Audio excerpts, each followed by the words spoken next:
How are you today? I'm doing very well, thank you. Alright, I just have to ask you, so we're talking about faith and reason in the systems of education, and I just have to ask you, given that you are an educator and that education has been a very big part of your life, what is your stand on the relationship between faith and reason in education? Well, it's essential and necessary, and if you try to exclude one or the other, you end up with a bad education. Not just a bad education, you end up with people that go forth, children that grow into adults who are not able to cope with the realities of life, and consequently making a mess of their own lives and the mess of the lives of others. So on a macro level, on a societal level, a bad education leads to the breakdown of the very fabric of society. So getting education right is absolutely crucial to the future health of the entire nation. Okay. And here in the US, faith has been gradually, more so rapidly now in the 21st century, but faith has been removed from the curriculum in most of our public school systems. What kind of an impact do you believe that has on the public sphere? Well, we see two things happening. First of all, in the level of the rational side of education, pure reason, the standards are sliding. That the ability of students in a secularized educational system to even read or understand basic rules of grammar or basic rules of arithmetic have been compromised. The average ability and aptitude of a student in the 21st century is much lower than it was 50 or 60 years ago. So on a pure level of reason, a secular education is not delivering. And of course, when you exclude faith, what also happens, you're bringing up generations of people who have no understanding of morality. Then you have the breakdown of marriage, you have the breakdown of relationships, you have fewer and fewer people able to actually maintain a relationship. So you have more and more people alone, more increases in the rates of suicide, increases in crime rate, increases in the rates of abortion and divorce and everything else. So you see what a bad education, a secularized education, fails in terms of both reason and in terms of morality.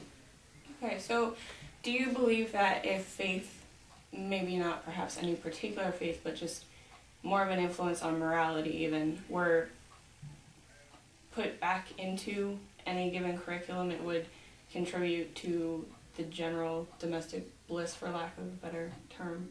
Well, I think you can't do it in an artificial way. I think that the faith can't just a subject that's taught on the edge of the curriculum. It has to be at the heart of the curriculum. Faith and reason are inextricably entwined. In fact, the best metaphor for faith and reason is a marriage. Marriage as understood by Christianity, which is one flesh and indissoluble. So faith and reason has to be written through the entire fabric of the curriculum of the education system. It can't be appended on as an afterthought, and certainly you can't start teaching people relativistic morality, because the whole basis of relativistic morality is you make up your own mind ultimately. Well, if you make up your own mind ultimately, you're going to do the selfish thing, or at least most people will. And so we end up with a selfish society, and selfishness, ironically, leads to everybody being less happy, including the selfish people themselves. Definitely. So would you encourage perhaps maybe administrators or teachers that have more of a conscience or moral kind of awareness to be in these systems to possibly help bring children up from the standards that they fall into? Well, I think that basically the state public school education system is a mess, and it's corrupt, and it's going to ultimately either going to die itself or kill the society that it's destroying.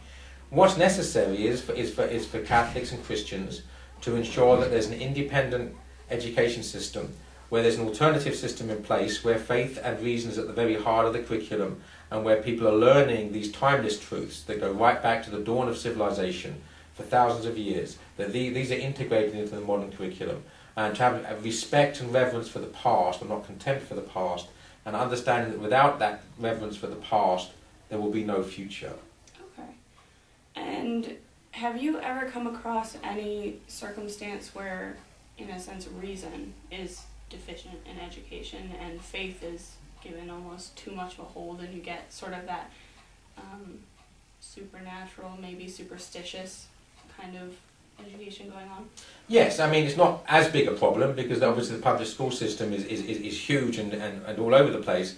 But the beauty of the Catholic Church is that it insists upon the integration of faith with reason in all levels of our understanding of reality, therefore at all levels of the curriculum. But there are certain types of should we say, faith-based education, such as certain types of Islamic education or certain types of Protestant fundamentalist education, where reason is treated with contempt. Reason is something we don't have to worry about. It's pure fideism. It's pure blind faith without reason. Well, blind faith without reason is dangerous, and is quite ultimately no better than reason without faith. Okay, and the way you said that faith without reason is dangerous, would you say that is a contributing factor to the issues of terrorism that we have today throughout the world? Oh, absolutely. Basically, that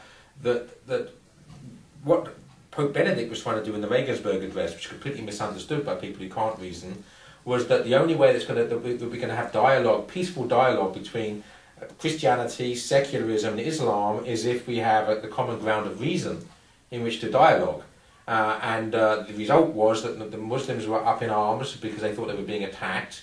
The secularists were up in arms because they thought that the Holy Father was attacking Islam. And all he was saying, can't we actually try to use reason to try to come to the truth?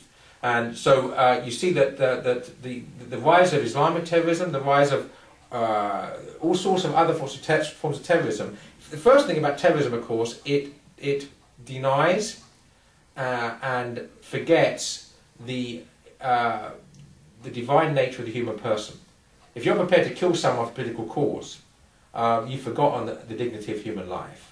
And that we see certainly in secularism, and with the widespread prevalence of abortion, for instance, that the human life is no longer respected. But you also see it in Islam.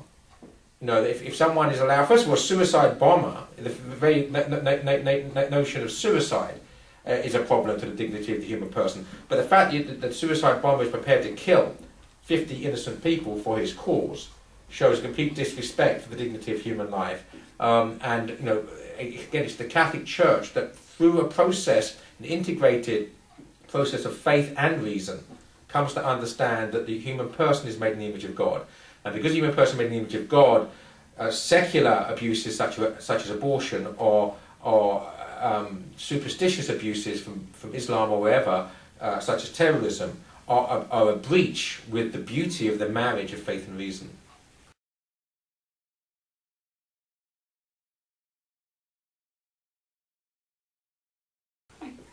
Well, thank you. That answers many questions, and I'm just going to stop.